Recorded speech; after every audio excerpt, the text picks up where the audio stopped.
Hey folks, basically what I've determined with this Smartdrive generator is if I want to get more voltage out of it, I'm going to need more horsepower. The 2 horsepower Brook electric motor just doesn't have enough grunt to turn it over while they're wired in series, so I'm going to go back to the engine drive principle and use a 4.5 horsepower Honda. I'm just in the process of reinforcing and reworking the mounting plate. Just a little collar assembly, all custom machined from some surplus scrap pipe flanges for the refrigeration industry. Likewise with the other end.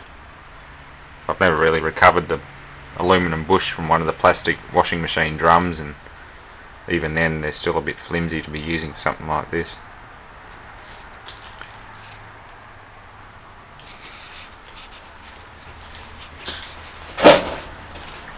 Basically this is your motor end on the washing machine anyway, the very bottom end.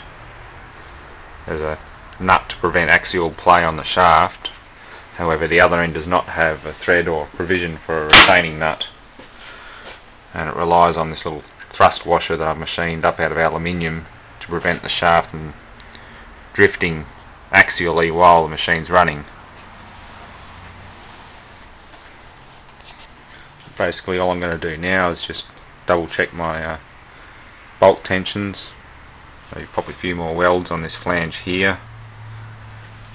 And brace between these mounts across. I'll definitely get another V-belt because I'm going to need as much torque transfer as I can get. And then there's a rather heavy little steel television stand at the scrapyard that I need to pick up. I'm going to bolt or weld it down to that and mount the motor accordingly. That'll be a permanent portable stand for this Smartdrive generator.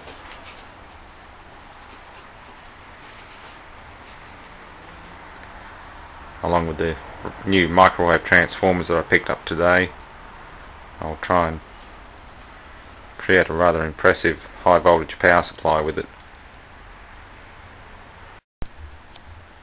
Another thing to note here is that the most recent Smartdrive motor is from a much larger Fisher-Paykel washing machine. The windings are physically thicker, as are the power supply terminals. I believe they're rated at a much higher current or power output than the smaller model that this was. I don't believe it will make any problems with my experiments here, but it's one thing to keep in mind. It might be a good idea to actually match them power output wise. Of course they always show up at the scrapyard, so it's not to say I can't find another one that's of the same output as this one, or likewise the same as this larger model. They're not physically larger, they're just wound with stronger wire, much stronger but higher rating, and it rated at much more current. The little wires that I pulled off it when I was removing it from the washing machine are much stronger than the ones that came off this one.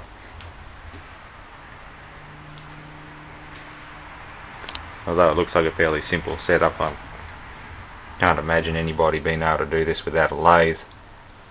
But if you've got the time to recover the bush with the bearings in it, that's moulded into the plastic washing machine tub, it might actually make your job a lot easier. And again, momentum from this heavy taper-lock pulley actually helps with running it. So find a nice heavy flywheel or pulley to put on it.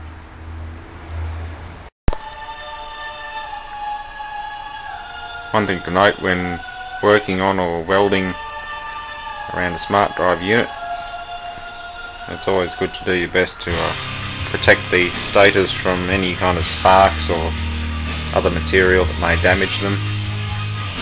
Right now I'm just finishing up on the base plate reinforcing.